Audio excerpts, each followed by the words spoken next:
Olá, seja muito bem-vindo a mais um programa do canal Adelphos. Que bom ter você por aqui, que bom ter a sua participação sempre presente aqui no nosso canal, sempre abordando um tema relacionado à fé cristã, à sociedade, os problemas sociais como um todo. E hoje nós temos a grande alegria e oportunidade de apresentar para você a Gaba Costa, que é a nossa convidada. Deixa eu já colocar ela aqui. Tudo bem, Gaba? Que bom que você tenha aceitado o nosso convite, viu? Olá, eu que estou super honrada, né, por esse convite.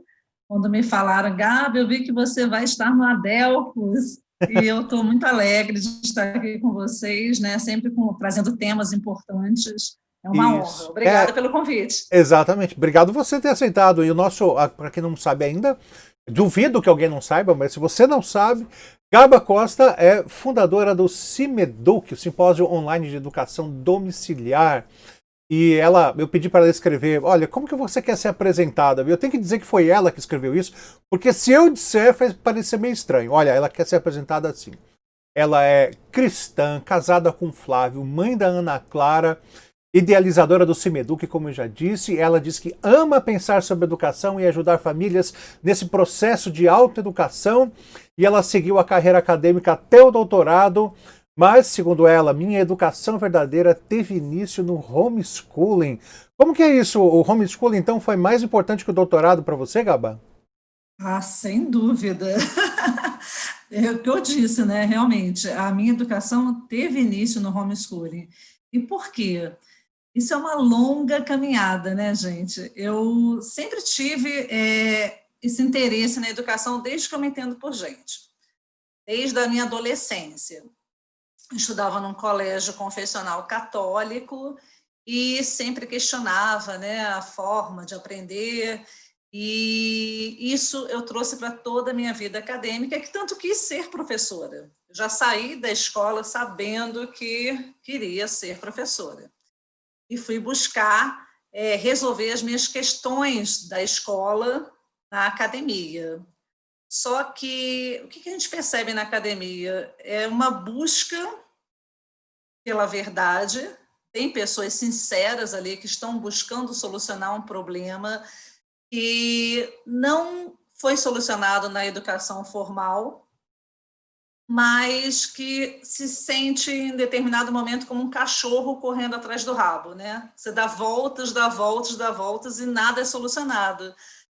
E no homeschooling, quando você sai daquele ambiente extremamente doutrinador, que é a academia, você tem a liberdade para pensar. Foi no homeschooling que eu tive essa liberdade intelectual para buscar fazer as perguntas de forma mais sincera, mais verdadeira, porque até então a gente era obrigado a seguir a linha que os nossos professores, que os nossos mestres determinavam, né? E você não podia sair daquela linha, porque você até estava traindo. Olha, se você não pensa nessa linha de Vygotsky, de Piaget, de todos esses pedagogos modernos, você está traindo a educação. Então, isso é muito taxativo para um educador e extremamente castrador, você pensar fora dessas linhas. Então, quando você sai, se afasta um pouco, se isola, eu precisei desse isolamento da academia, né? Fiquei um tempo fora da academia, foi exatamente no momento que uma amiga nossa em comum, a Simone Quaresma, falou assim, Gaba, eu acho que você vai amar esse evento. Vai ter um evento sobre homeschooling no Rio de Janeiro, Conferência Global de Educação Domiciliar, você tem que estar. E eu estava muito decepcionada com a academia. Eu não via mais, eu falei, gente, mas eu já estudei tanto. Sabe aquela coisa que você. Poxa, já se esgotaram as possibilidades, não é possível que haja algo além disso, de tudo que eu já vi. Né? Aí eu falei assim: ah, ok, eu vou dar um crédito, né? Não tenho nada a perder, né? Então vou dar um crédito. E lá, Foi amor à nessa primeira conferência, vista. gente, nessa conferência foi um mar que se abriu e eu só chorava, né? Foi uma coisa assim, porque havia dentro de mim uma sede tão grande, sincera, né? Eu não estava buscando encher o balde somente, né? Como as pessoas estão querendo encher o balde, se encher de conhecimento. Eu tinha o desejo profundo de buscar soluções para a educação, porque Uhum. eu entendia que a educação estava falida, que eu já entendia isso, e os acadêmicos na academia, eles compartilham dessa mesma ideia. Eles Eu acredito falam. até que essa emoção que você sentiu é justamente porque não estava mais mexendo nos conceitos, mas nos pré-conceitos, né? Nos paradigmas, destruindo paradigmas, não é isso? E construindo novos, né? Nossa, é muita coisa, ô, Fernando. A gente, por exemplo, na academia, qual é a maior sede que um educador sincero tem para os seus educandos? É a tal da formação autônoma, né? A tal da autonomia. Só que a gente entende isso de forma muito errada. Porque Que legal. o homeschooler, quando vocês dois são pai e educadores, vocês sabem disso. O autodidatismo está no homeschooling, é intrínseco o autodidatismo. A criança É e verdade. os pais, né, aprendem a forma como se aprende. E na academia, não. Eles falam na academia autonomia, que é totalmente diferente. Fala. Gaba, primeiro, privilégio imenso poder ter você aqui com a gente. Saudade grande sua, do Flávio. Um beijão aí para ele. Foi Obrigada, querido. muito bom a gente poder ter esse programa.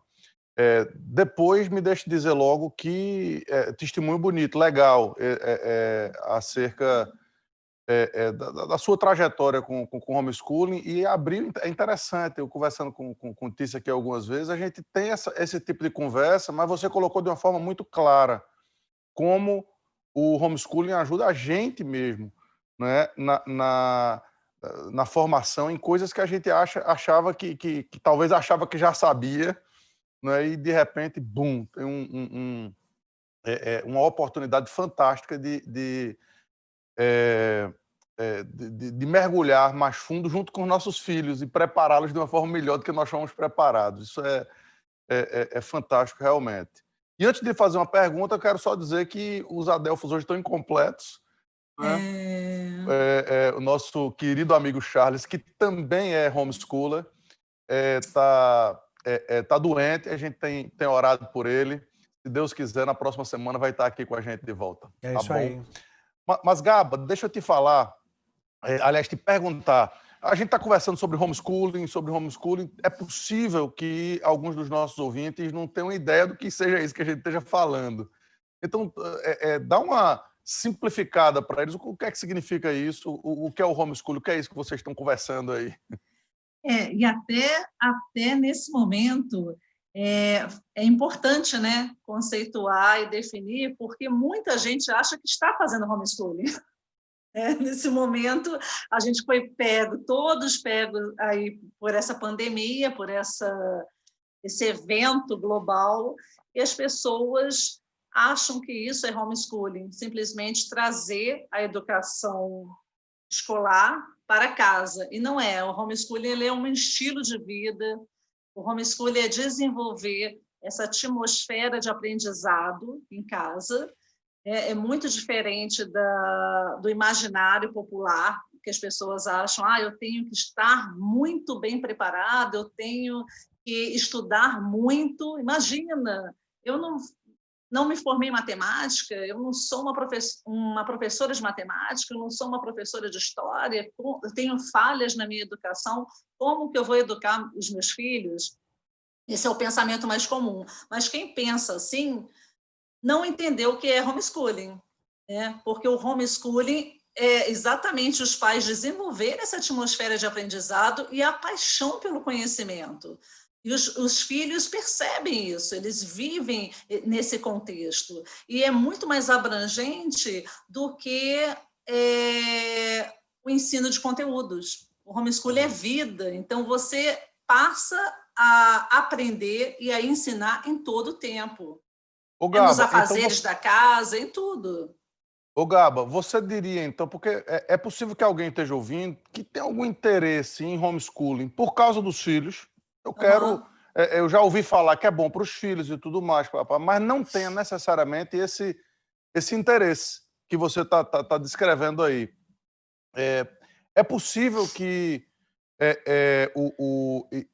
o homeschooling seja, então, um incentivo para que não apenas os filhos, mas os próprios pais possam mergulhar num processo de conhecimento e tudo mais, porque alguns podem se afastar dizendo eu não tenho condição, eu não tenho a capacidade de fazer isso e nem tenho interesse nisso. O que é que você diria para esses pais? Olha, vamos falar. Eu nunca esqueço daquela sua palestra no primeiro Seduc, né? O Samuel nos brindou com uma palestra no primeiro Seduc, e você trouxe bem a definição em Deuteronômio 6, 7, 8, falando sobre o que é a prática do homeschooling, né? De inculcar nos seus filhos, no caminho, sentado, andando. E eu diria que o homeschooling salva 2 gerações, exatamente porque nos salva também desse egoísmo. Eu acredito que muitos pais, né, que não se veem educando os filhos, eu não vou conseguir, também deveria avaliar o quanto isso poderia ser trabalhado, tratado, porque é muito de nós, é muito do nosso egoísmo de nos doar para os filhos, né? A gente fica muito focado, a escola cuida do intelecto, quando tudo é educação. Né? Ensinar conteúdos, ensinar os afazeres do lar, ensinar sobre relacionamento, sobre amar a Deus, tudo isso é educação. E Legal. quando a gente toma essa responsabilidade para nós, isso nos muda. Eu vejo o homeschooling como um instrumento de Deus para nos aperfeiçoar, mesmo na vida cristã, porque isso tudo faz parte da vida cristã. Né? Então, um amadurecimento, a chama do conhecimento, ela arde nos nossos corações, arde nos corações dos nossos filhos. Como eu falei, homeschooling não é sobre encher o balde. As pessoas acham, eu vou ficar super inteligente, porque tem esse lado também, né? Tem as pessoas que falam, porque o homeschooling vai criar gênios, são super inteligentes, são crianças mais inteligentes, mas não é sobre isso, é sobre acender a chama.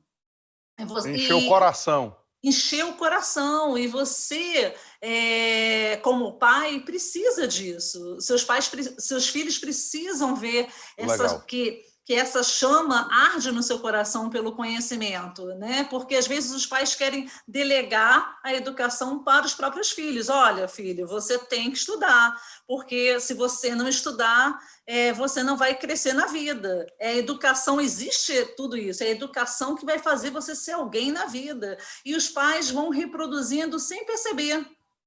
Isso que aprenderam a vida toda, Importante demais isso que você falou. Importante demais isso que você falou. Ou seja, o princípio da educação hoje em dia, ele é muito mais conteudista, pelo menos na teoria, né? Pelo menos na teoria, infelizmente.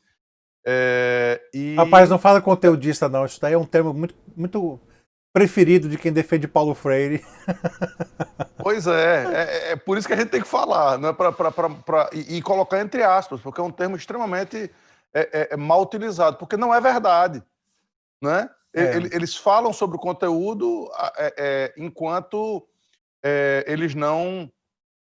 mas, na verdade, o que eles estão tentando fazer é doutrinar. Mas isso é assunto para uma outra, outra live. O que eu queria saber da Gaba é como que ela saiu, então, desse impacto desse primeiro encontro que ela teve de homeschooling, até chegar aqui, ser uma referência no assunto, praticamente, né, Gaba?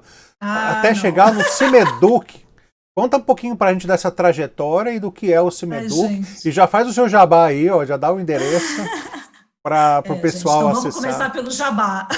cimeduc.com.br é um evento anual e foi tudo muito rápido que aconteceu. Por quê? Em 2016, como eu falei para vocês que eu fui a convite da Simone a essa conferência, em 2016 eu conheci o homeschooling propriamente, porque eu só conhecia de ouvir falar, era uma prática só praticada nos Estados Unidos, né? E eu com aquela mentalidade já cristã, mas com aquela mentalidade toda à esquerda.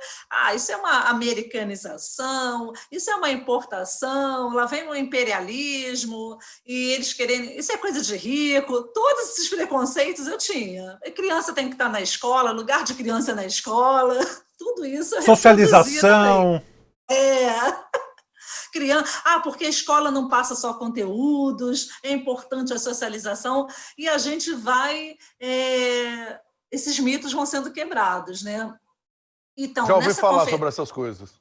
Já ouvi falar. Sempre. Esse disco não muda, né? É um disco quebrado. Então, nessa conferência, ali... Assim, foi tudo muito rápido que aconteceu na minha vida. Ali, naquela conferência, eu já decidi, falei, gente, por que as vendas caíram assim, de uma forma como a conversão do apóstolo de Saulo? Ali, naquele momento, eu falei assim, nossa, agora eu estou vendo a luz. Foi uma segunda bênção, hein? Coisa de pentecostal isso aí, hein? Quase, né? Eu falei, gente, pelo amor de Deus, onde que eu estava que eu não tinha ouvido falar sobre isso? Eu nunca ouvi falar tantos anos estudando sobre educação, fazendo especialização, fazendo mestrado, doutorado, nunca me apresentaram isso.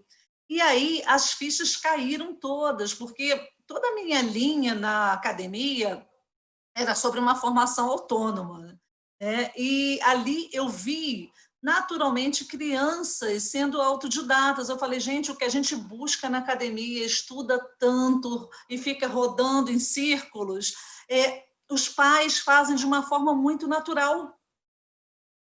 São grandes educadores, isso é feito naturalmente, e a gente fica teorizando, trazendo metodologias que na prática não funcionam, e vêm os pais e te dão esse tapa na cara. Ali eu falei, não posso ficar calada. Parece que tem um projeto criado por um Deus que fez as coisas assim, né? Gente, é algo divino, né? E natural. Deus, nascemos para aprender, e se nascemos para aprender, podemos também educar. Porque Legal. isso faz parte, né? Do processo natural. E aí, como nasceu a ideia do Cimeduc? Exatamente ali, naquela conferência. Eles falaram assim, gente, daqui vocês inventem, criem projetos, criem blogs, desenvolvam algo que vocês possam levar isso que vocês aprenderam aqui, foram 3 dias de aprendizado, levem para outras pessoas. E eu saí dali convicta, eu falei, gente, eu vou fazer um congresso. Eu nunca tinha participado de um congresso online, nunca tinha feito, e aí eu passo tudo para o Flávio, né?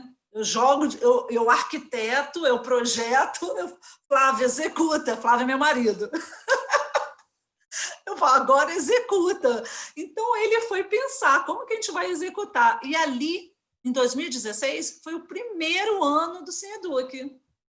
Eu conheci o homeschooling em 2016, em março, e deparei em todas as metodologias, me apaixonei pela metodologia clássica, né, que foi um segundo encontro após o homeschooling. O meu segundo encontro foi com a educação clássica. E ali eu já me defini pela educação clássica. E no final do ano, que foi em outubro de 2016, nós fizemos o primeiro simpósio.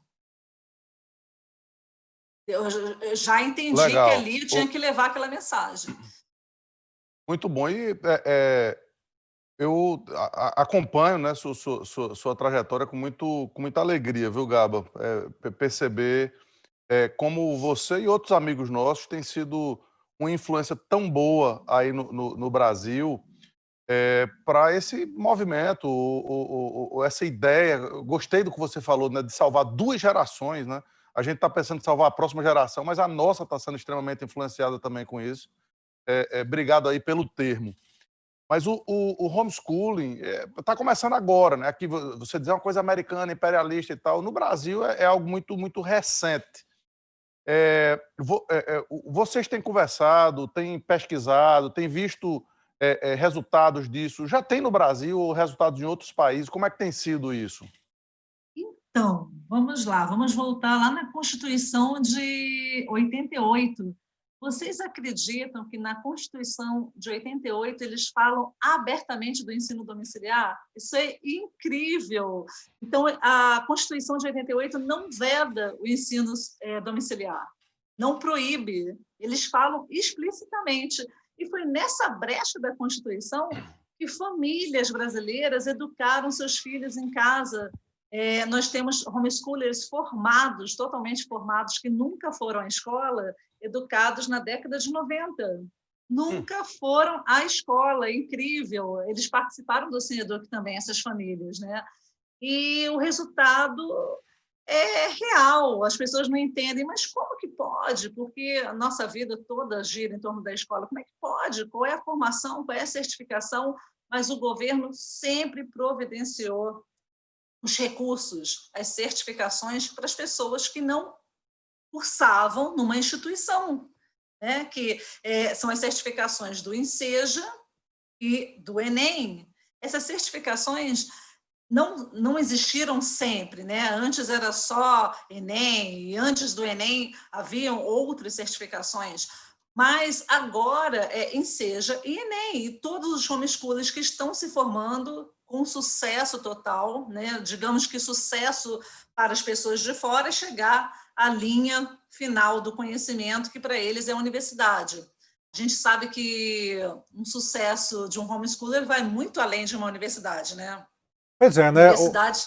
O interessante é que você está falando que a Constituição de 88 já previa a educação domiciliar, porque sempre que a gente pensa nessa questão legal do homeschooling no Brasil, sempre nos vem a ideia de que o homeschooling significa abandono intelectual, né? É o que o pessoal fala. Você não pode tirar a criança da escola porque isso é contra a lei, porque a lei prevê pena, inclusive, de retirada da guarda dos filhos no caso de abandono intelectual. Por que você acha que parece que tem uma preferência por esse termo legal e não uma ênfase sobre a abertura que a Constituição dá para as famílias homeschoolers?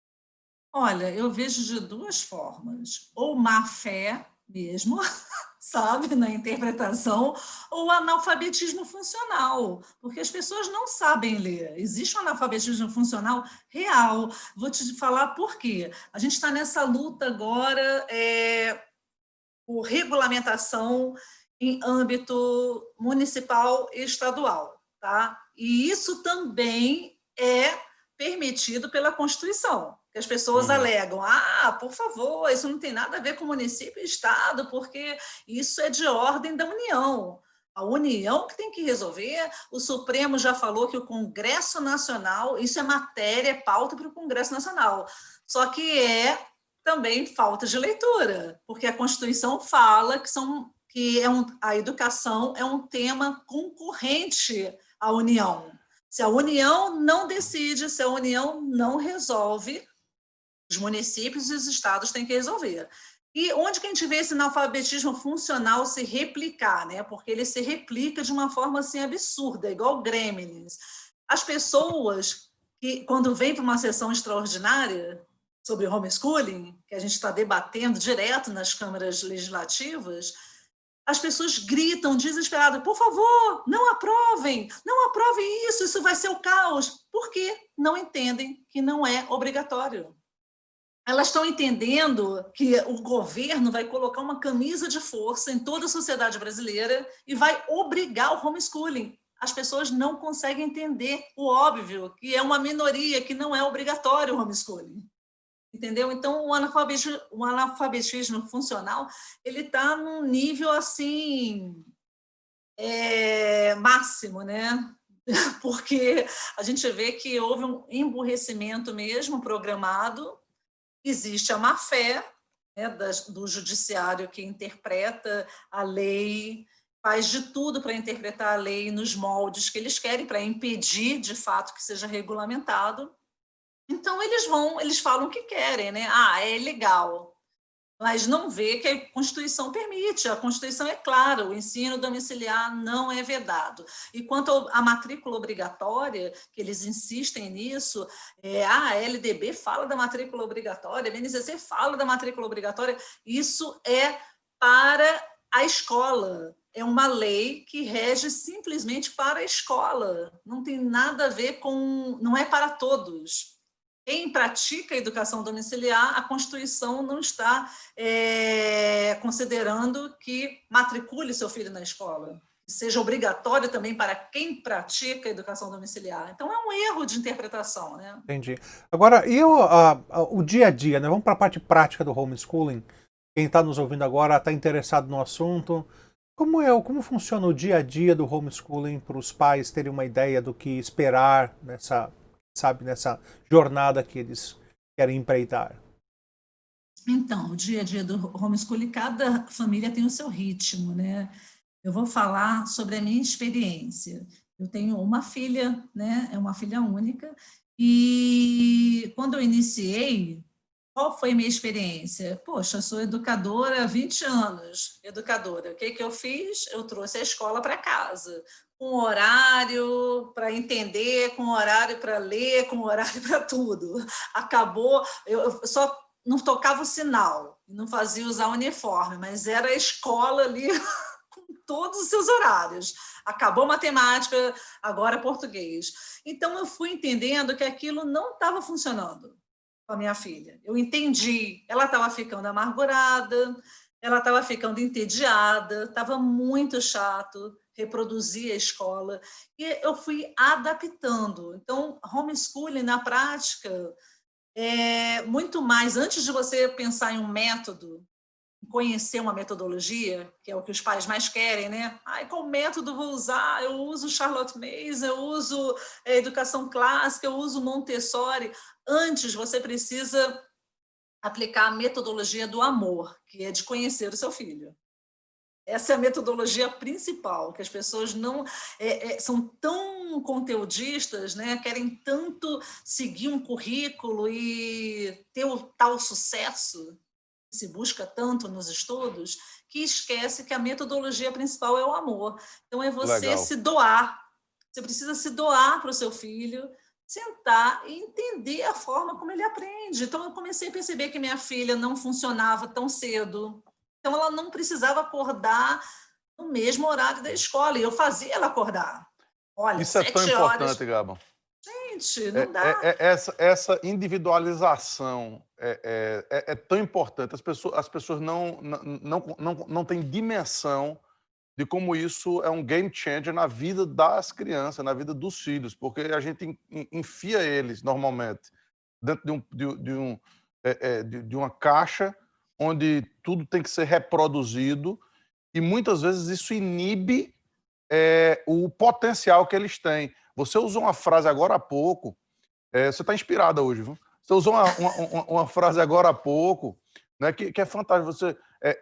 A universidade, que é o pináculo do conhecimento para a maioria das pessoas, na verdade termina sendo um limitador quando a gente conhece a potencialidade que esse conhecimento pode nos levar. Né? Ou seja, a gente... o espectro se abre de uma forma impressionante. E tudo começa em casa. Tudo começa dentro daquele projeto criado por Deus lá no jardim, onde uma família tem a prerrogativa de passar para gerações seguintes.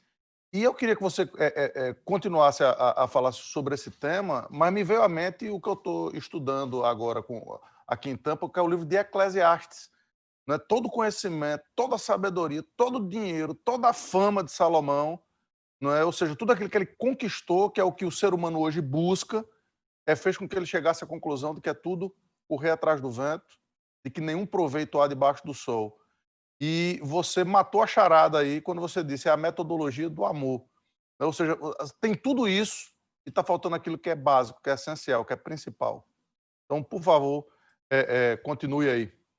E isso, agora pensando assim, você falando aí, me veio algumas falas, né, de pais, que é muito frequente. A gente atende pais todo dia, né? Então, os pais trazem essas dúvidas, essas demandas, e eles falam: meu Deus, mas eu não tive essa educação. não sei mais isso, não sei matemática, não sei física, não sei literatura, não tive essa educação, como que eu vou ensinar? E eu vivenciei isso, né? Eu já estava no doutorado, e eu falo, meu Deus, como é que eu vou ensinar minha filha? Eu não tenho base. Eu não me senti, porque a gente vai se especializando tanto, né? E eu da área literária, fui me especializando em literatura, literatura, literatura, e o resto todo eu falei assim, eu não sei ensinar nada, eu não vou saber ensinar nada. Mas o pai, na verdade, ele tem que estar... A palestra do Douglas Wilson, no Cimeduc Talks, eu achei muito proveitosa e compartilho do mesmo sentimento que ele trouxe para a gente no Cimeduc Talks, que a gente, como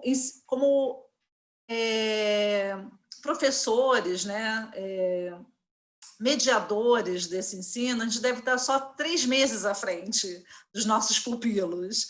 Né? Isso é o suficiente. Você está 3 meses, você se dedica, estuda, corre atrás do prejuízo e vem aplicar. E quando você vai aplicar com seus filhos, por isso que isso é uma metodologia do amor, né?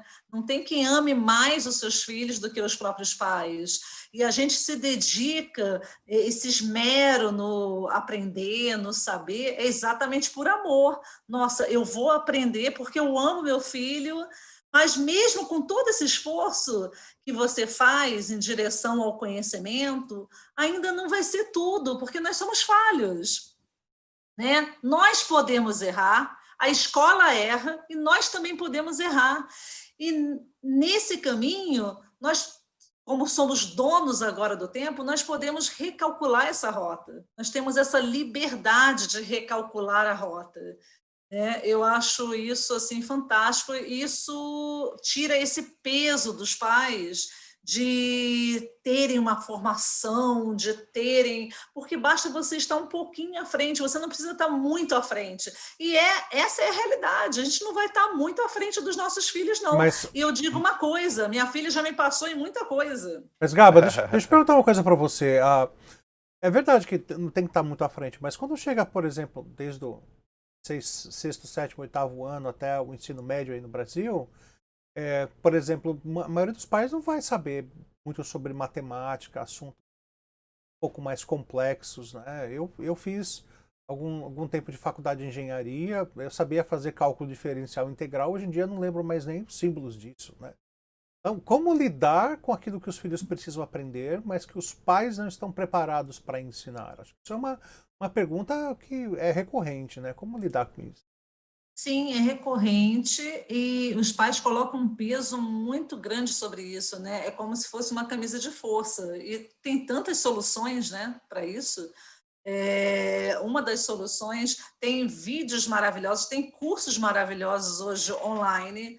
Minha filha solucionou toda a deficiência dela de matemática com excelentes vídeos no YouTube. Ela mesma buscava a solução e matemática, ela já tinha um rótulo que matemática ela era péssima. Ela já tinha isso na mente dela porque ela não tinha um bom rendimento na matemática. Então, ela já tinha trazido isso sobre si.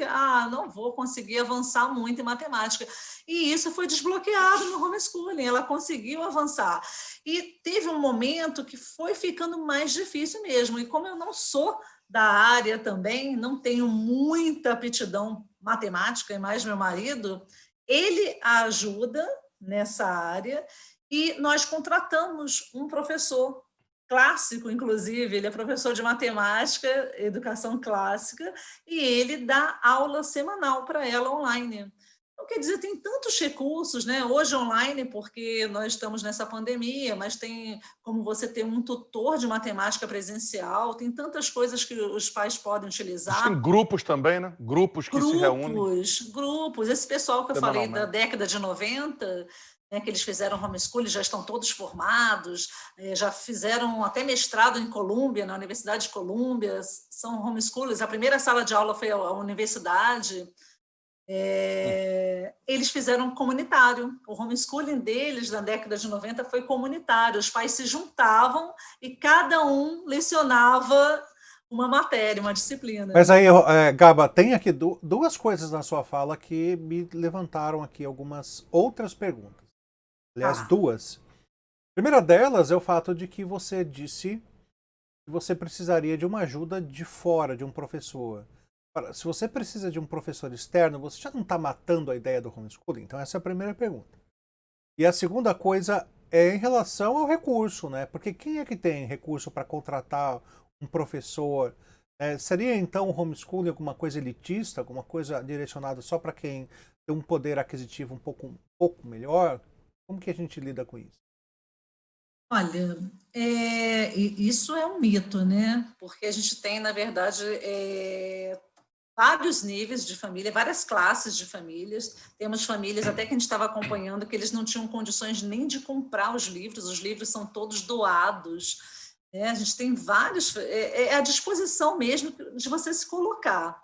Nós temos o recurso de pagar, né, temos condições de pagar a minha filha uma aula particular, um curso online, nós temos, mas tem pais que não têm condições e contam com uma comunidade, contam com a igreja. Nossa, quantas pessoas da igreja têm ajudado no homeschooling? Pessoas que, eu domino matemática, eu posso ajudar seu filho, eu trabalho em botânica, eu posso dar uma aula. Então, eu não acredito nesse homeschooling isolado. Sabe? Não existe homeschooling isolado. O homeschooling ele é feito para ser realizado em comunidade. Seja a comunidade de um programa, como a gente utiliza, o Classical Conversations, que tem sempre pessoas dispostas a ajudar, seja em grupos de apoio, porque são muitos grupos de apoio. O homeschooling no Brasil está crescendo muito organizado. Nós temos a Educar, nós temos associações, muitas associações, tá, que surgem em vários estados, e essas associações elas se ajudam com grupos de apoio, pais que se oferecem, se disponibilizam para ajudar. Então, isso é muito rico, né? Não é necessário que você tenha recursos, sempre há uma forma, tem grupos online também que são voluntários, pessoas voluntárias, professores de grupos online que se voluntariam para ensinar os seus filhos. Então, são muitos recursos, não tem como você alegar que é elitista, é só para quem tem recurso, porque os recursos estão aí. Gala, é muito interessante assim, as descrições das muitas possibilidades diferentes. Né? A gente está partindo de algo que não existe outra possibilidade, ou seja, a gente é acostumado a aprender que o caminho é só esse aqui, e a gente passa por um caminho de várias vias distintas, e tudo vai depender do ambiente e tudo mais. Eu creio que seria interessante uma palavra de preparação mesmo para isso, ou seja, o homeschooling é muito mais que um ato de fé, simplesmente, mas é um ato de coragem, porque você está mudando a sua forma de ver a vida, de viver, paradigma, de interagir e tudo mais. E isso independe, eu concordo com você, isso independe de faixa, Classe social. de faixa social. Voltando àquilo que você falou há pouco, né? É o desprendimento e o amor. Quando nessa questão, Gaba, de faixa social, quando os dois pais precisam, por exemplo, trabalhar fora, existe alguma solução? Eu já vi algumas famílias que os dois pais trabalham fora e eles dão um jeito, dão os pulos dele lá para conseguir implementar. Mas isso na realidade aqui americana. Na realidade brasileira, isso é possível? Olha, eu recebo essas perguntas com frequência. Eu e meu marido trabalhamos fora, em tempo integral. É possível fazer o homeschooling? Eu falo, não. Alguém tem que abrir. Não é possível.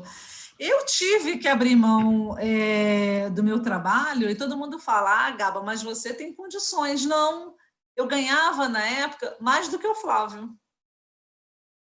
Eu dependia do trabalho para pagar o aluguel. E foi uma decisão de coragem, é o que você falou. Eu tive coragem para pedir demissão, sem saber o que ia ser o amanhã.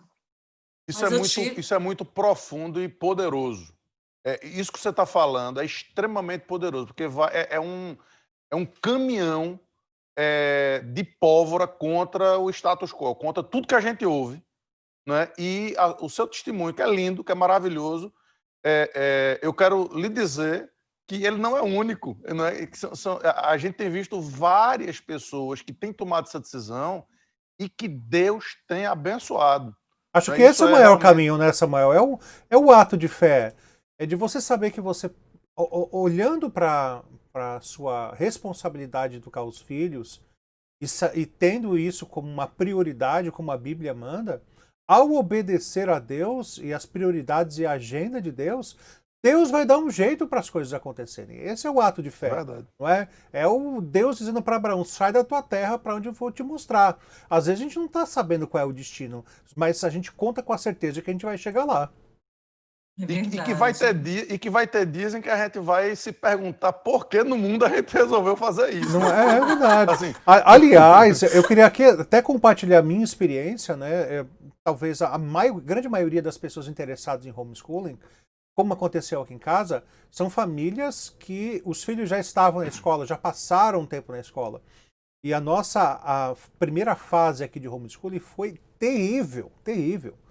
Depois de 6 meses, eu e a Suene estávamos, minha esposa, né, estávamos aqui em uma crise com as crianças, elas completamente avessas à ideia, né? Então foi um primeiro momento muito difícil, né? Porque uma coisa é você tirar as crianças da escola, outra coisa é tirar as escolas de dentro das crianças. Que não é nada fácil. Né?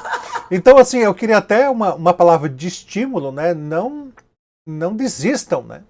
E a maior prova disso aqui em casa, que a coisa dá certo, é que hoje, depois de 3 anos de homeschooling, as minhas meninas, eu tenho 3 filhas, né, elas dizem: quando eu tiver os meus filhos, eu vou fazer homeschooling com eles. Né?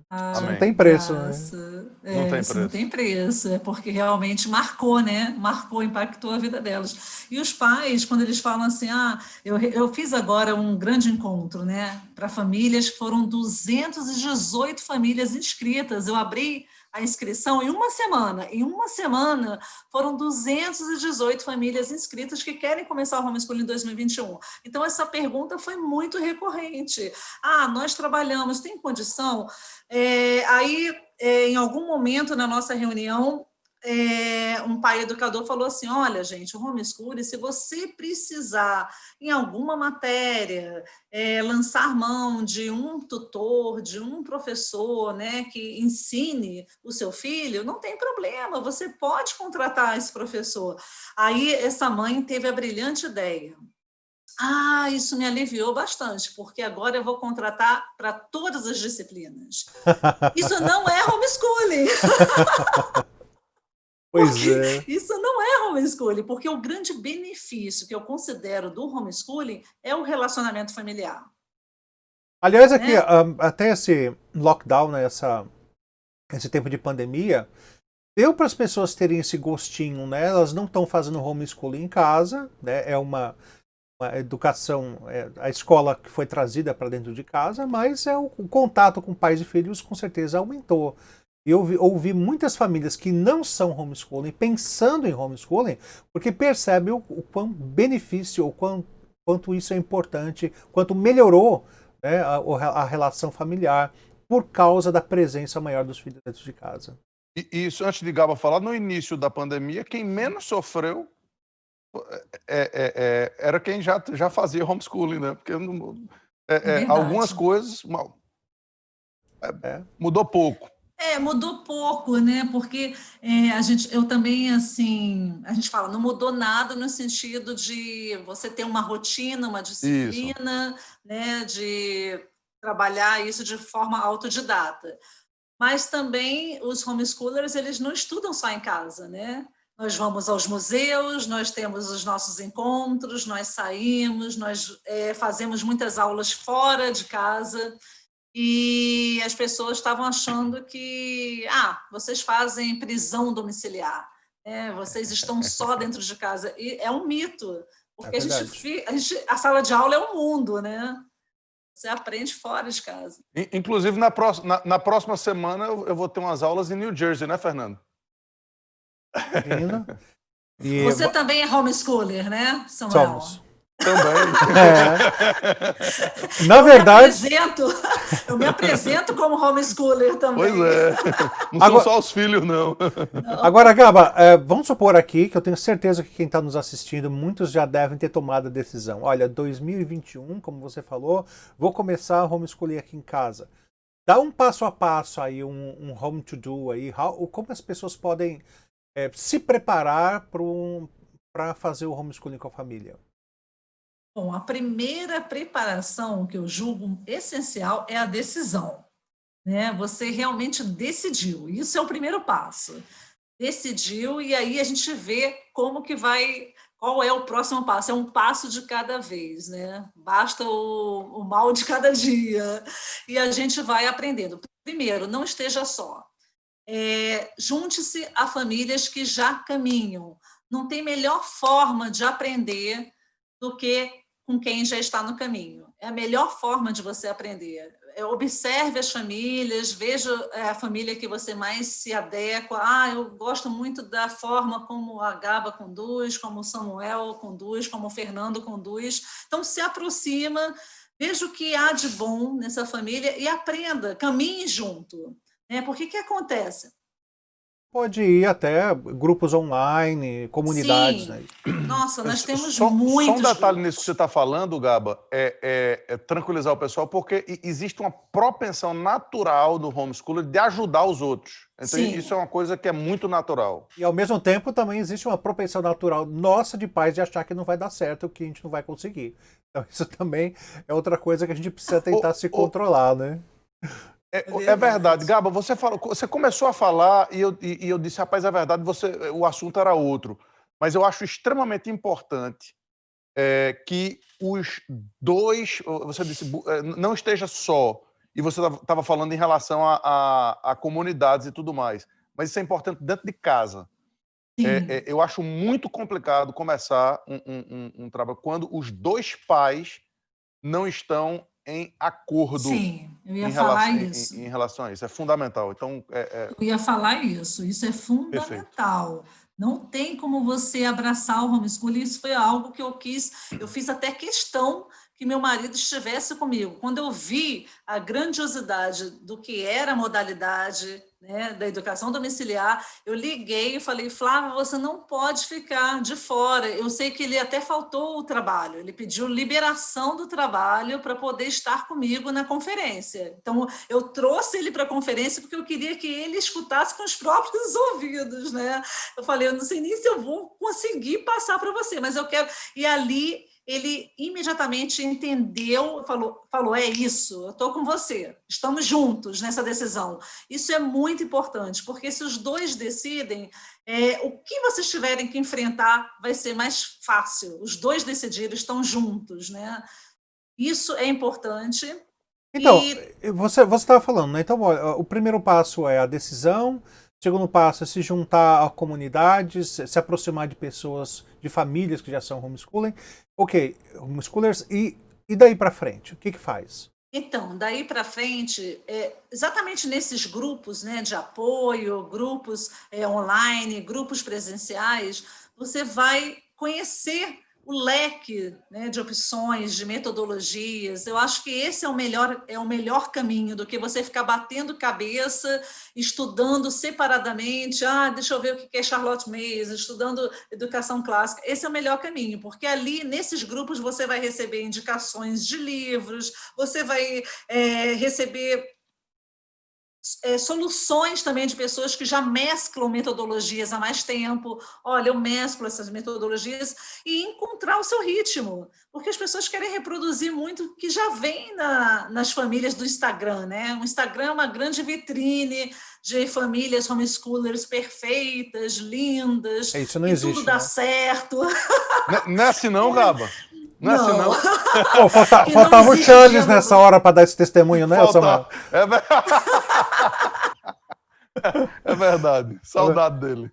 Então, mas aí então eles tiveram contato com as metodologias, tomaram lá suas decisões, lembrando, né, que é tudo uma questão de tentativa e erro, né? Por exemplo, aqui em Isso. casa, na questão de matemática, nós estamos no nosso terceiro currículo, e esse parece que é o definitivo. Então a gente tentou uma coisa, não deu certo, tentou outra coisa, não deu certo, agora parece que nós encontramos uma solução que ajudou bastante. Então, não desanimar nessa fase, né, Gabo?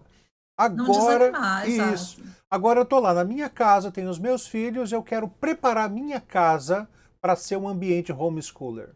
Como é que. Ah, olha, a Compra casa carteirinha. é algo muito Ah, importante, o não pode preparo esquecer da da lista de casa. chamada, não é isso? Não pode. O preparo, eu acho que é uma das coisas mais importantes, porque no sentido, no estrito senso mesmo, de arrumar a casa. Né? A sua casa é o seu cartão de visita, é o seu ambiente de estudo, então tem que ser uma casa harmônica, não pode ser aquela pessoa desleixada, que é uma bagunça, você tem que criar um ambiente de estudo para o seu filho, isso é muito importante, desenvolver esse ambiente de estudo, ele não pode ficar peregrinando pela casa, hoje estuda aqui na sala, amanhã estuda ali no escritório, é bom você desenvolver um ambiente de estudo com quadros, com mapas, que ele sinta que aquilo ali é o ambiente dele.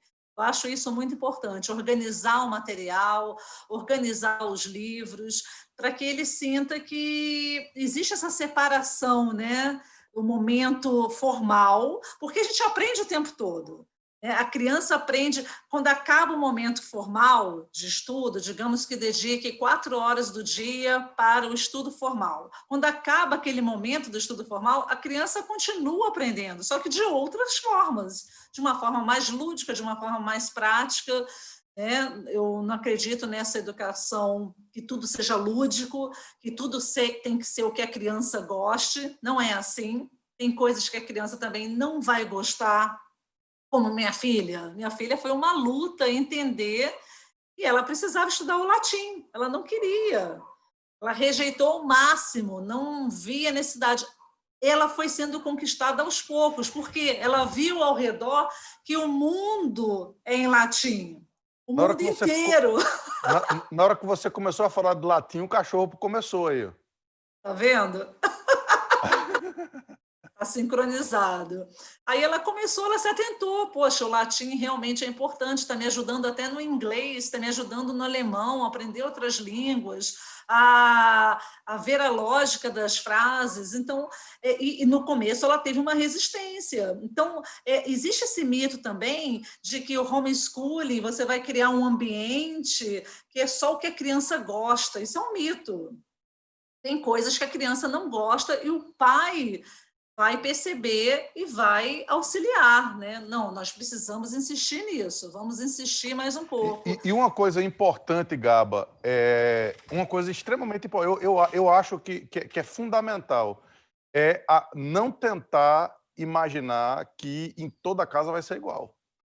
Né? Porque as estruturas são diferentes, Comunicação diferentes, né? não é nem cada casa. Né? Cada criança. Cada Você só tem criança aqui são 4, aqui são 4, e não tem uma que seja parecida com a outra. Quase nada. Quase nada. Bom, Tá vendo? agora sim, a gente vive uma fase em que muitas crianças são diagnosticadas como tendo déficit de atenção e vivem à base de Ritalina. Você... De Vitalino, o que é isso, rapaz? Vitalino não, cara, isso é veneno, não toma isso não. À base de Ritalina. Então, assim, você tem alguma experiência e relatos de como o homeschooling funciona para criança que tem algum tipo de déficit de atenção ou de alguma necessidade especial? Olha, os relatos são os mais excelentes possíveis, né? Porque a educação é personalizada, primeiro. Quem está ali na direção da educação é a mãe que ama, que quer, que entende o filho melhor do que qualquer pessoa em seu entorno. Né? Você pode ter uma professora que fez mestrado, doutorado em educação especial, ela não vai entender o seu filho como você entende. Verdade. Então, isso já tira aí de letra o pai que tem um filho em qualquer espectro, né? Autista, com qualquer diagnóstico.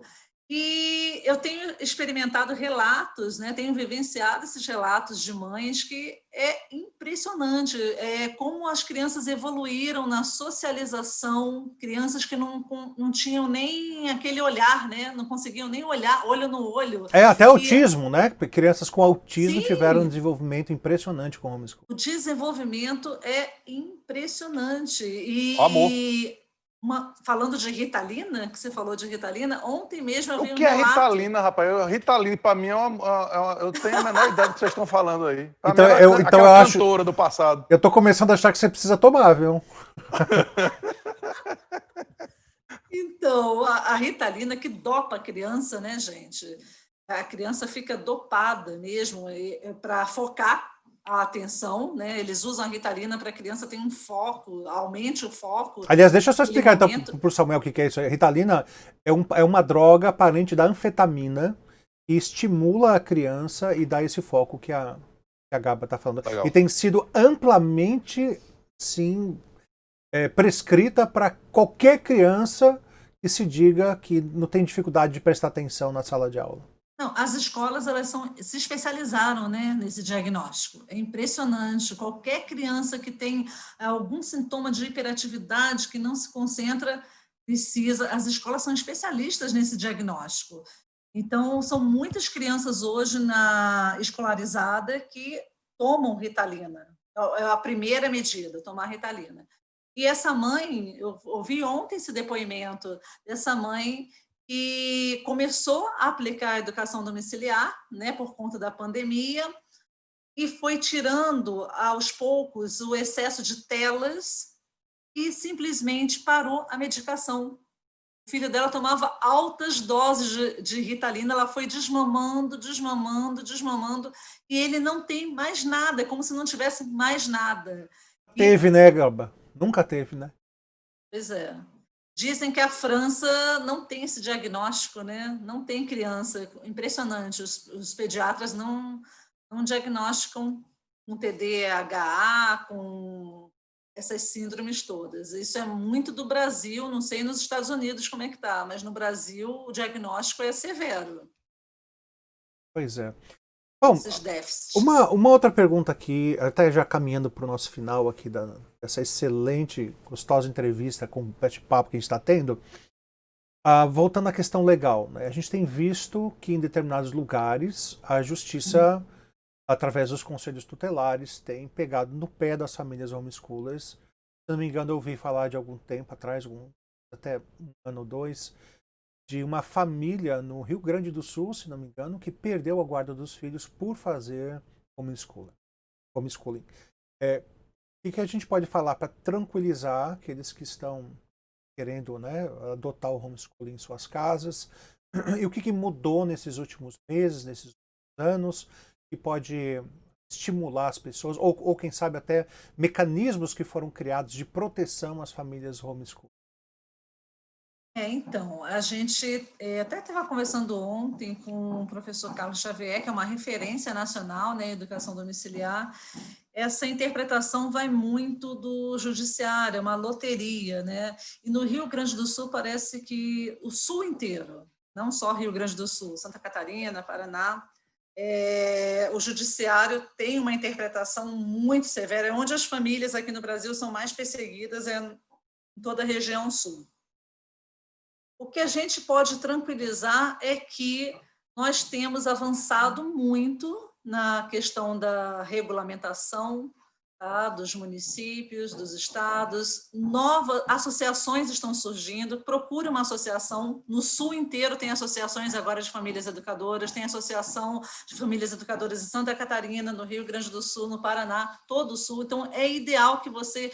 Porque as pessoas, geralmente, essas pessoas que são assediadas, né, pelo Ministério Público e sofrem, elas estão sempre muito isoladas e não conhecem seus direitos. Então, é importante buscar a ajuda da ANED, da Associação Nacional de Educação Domiciliar, se informar, porque a informação liberta, né?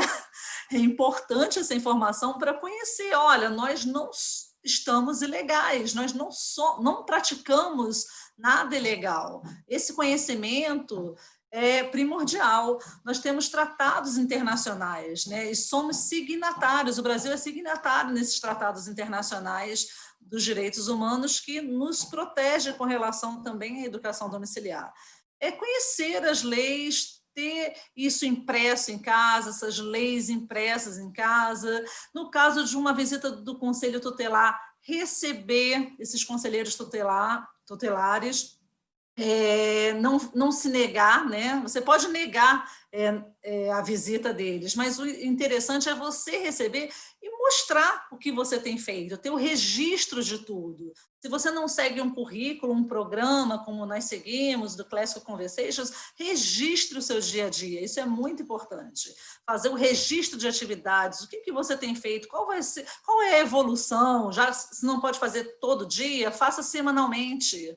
Faz um registro semanal, guarde isso, né? Porque isso é importante não só para o seu controle, para você verificar, aferir o quanto o seu filho tem progredido, mas para uma visita dessa, de um conselheiro tutelar, de uma denúncia, de um promotor, é bom que você tenha isso tudo organizado, e mostre o que eu tenho vivenciado com relação a essas famílias que se orgulham, que tem isso organizado, que os conselheiros tutelares se interessam tanto que eles começam a fazer É verdade. homeschooling. Às vezes é por uma questão de ignorância, né? Ontem à noite a gente estava conversando isso por WhatsApp, né? Nós dois, né?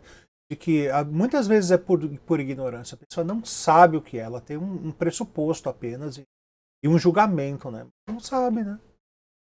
E eu tenho mais uma experiência também. Eu tenho uma experiência, porque minha filha, aqui na minha cidade, ela sempre participou de programas públicos, né? E o que o programa público pede? Cadê o atestado da escola? Cadê a declaração que sua filha estuda? E eu nunca tenho, né, essa declaração que minha filha estuda numa escola. Então, eu sento, eu falo assim, olha, eu quero conversar com a pessoa responsável pelo programa, de música, de balé, de alguma coisa. Eu quero conversar com a pessoa. Aí eu explico, olha, minha filha faz educação domiciliar, e eles ficam assim perplexos, porque eles nem sabem. Nossa, isso é possível? Isso acontece? E eles se encantam com tudo que ela aprende. Há um encantamento, sabe? Então, o que eu aconselho seja natural. Seja convicto e seja natural, porque isso é natural. Educação domiciliar é natural, é um direito natural. Então, não haja como uma pessoa que está escondida. Um criminoso, né? Que tem que mudar os termos, que tem que... Quando a gente começou no Brasil era assim, né, Gabo? Quando a gente começou no Brasil, as pessoas tinham medo de se expor, e hoje esse medo está se acabando, né? Porque graças a Deus é algo que está crescendo. Deixa eu te fazer mais uma pergunta, Gaba. Ainda tem tempo, Fernando? Pronto. Gaba, a gente já viu aqui que aquele medo de socialização, por exemplo, ele não existe mais. As crianças homeschooling são talvez as mais sociáveis possíveis. A gente já viu também que a questão da preparação, tanto para vestibulares, provas, mercado de trabalho e tudo mais, portas têm sido abertas para quem sai do homeschooling. Então, esses mitos têm caído. Mas eu queria te fazer uma pergunta. O homeschooling, hoje em dia, para muita gente, pode ser associado simplesmente a conservadorismo, a religião. O quão verdadeiro é isso? Bom, isso é verdadeiro. Há uma associação à religião, ao conservadorismo? Sim, porque o homeschooling resgata a família.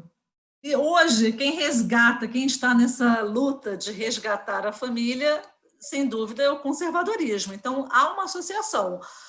Mas, por outro lado, tem muitas pessoas que não são, que eu conheço, tá? Que não são conservadores e praticam homeschooling também. Há essa liberdade, né? São os pragmáticos, fato, né? Sim, mas de fato existe essa Existe essa o conservadorismo no coração do homem. Existe. Não, eu estava falando aqui sobre o pragmatismo, porque aqui nos Estados Unidos existem grupos de ateus fazendo homeschooling, né? Você pensa assim, mas o que o ateísmo tem a ver com isso? É simplesmente uma questão pragmática. Ele vê e percebe que a criança criada... exatamente, que a criança criada em casa, educada em casa, é uma criança que dá certo, uma criança mais, enfim, mais equilibrada. Exato. Eu até recebi uma crítica, as pessoas falaram, mas esse Sim Eduque relaciona muito a educação a Deus, tudo é Deus, Deus, Deus. Eu falei, cada um fala da sua cosmovisão. Ele, eu vou abrir um simpósio, vou fazer um simpósio para ateus. Eu falei, ok, faça. Há lugar para todos, né? Aqui a gente fala segundo a nossa cosmovisão, mas há lugar para todos. Faça um... Mas, se bem que eu não consigo entender a educação fora de Deus, né? A educação, o verdadeiro conhecimento é aquele que nos leva à verdade. Então, se você for fazer um simpósio, um congresso para ateus e buscar a verdade, de alguma forma você vai chegar no mesmo lugar. Não é verdade, Isso é que nem católico estudando a Bíblia, virar crente. Então... Bom, Gaba, muito obrigado por estar com a gente durante essa um pouquinho mais de 1 hora, né? Quase 1h10 de conversa. Passou que foi um estalo de dedo. Eu queria até deixar para aqueles que estão aqui nos assistindo aberto o chat para que você fizesse mais perguntas. Eu sei que muita gente está interessada nesse assunto. Acho que é um negócio que está aí na crista da onda. Então coloque aí as suas perguntas. Quem sabe a gente não pode voltar a falar sobre esses assuntos. É muito interessante mesmo. Quando nós aqui em casa nos interessamos por homeschooling, nós tínhamos muito mais perguntas do que respostas. Então, nos colocamos à disposição. Continua assim. Então. Continua, né? Estamos à disposição para te ajudar nesse processo, né? Tanto eu, Samuel, Charles, que não está aqui, Gaba também, né, Gaba? Estou respondendo já por você, mas estamos aqui para isso, porque muita gente nos ajudou, muita gente. Né? É verdade. Eu me lembro que quando nós começamos aqui, a minha esposa ligou para a esposa do Samuel e ficou com ela muito tempo no telefone conversando e tirando dúvidas e tal. Então a gente está aqui para ajudar uns aos outros. E já agradecendo, Gaba, obrigado pela sua disponibilidade de estar aqui com a gente, viu? Muito obrigada, eu que agradeço. Você falando essa sua última fala aí do Samuel, eu acho que o Samuel é o culpado de muitas coisas, né? Eu também, eu conheci a educação domiciliar muito pelo testemunho da família dele, a Legion também, né? E mesmo assim você resolveu adotar o homeschooling, mesmo conhecendo o Samuel. Assim, ele nos inspirou também. Essa é a verdade. Que bênção, é verdade, foi muito inspirador mesmo. Eu que agradeço o convite. Obrigado, espero à disposição. Ótimo, ótimo. Isso é bom saber. Mais uma vez. Vamos contar com você outras vezes, viu, querido? Obrigada, queridos. Um abraço. Outro. Então, para você que esteve conosco até agora, foi um grande prazer. E se você ainda não se inscreveu no nosso canal, aproveita aí esse quadradinho vermelho no lado direito inferior da sua tela. Clica aí para você continuar recebendo aí as nossas atualizações, tá bom? Deus abençoe e nos vemos até um próximo programa do Adelphos. Fique com Deus. Tchau, tchau.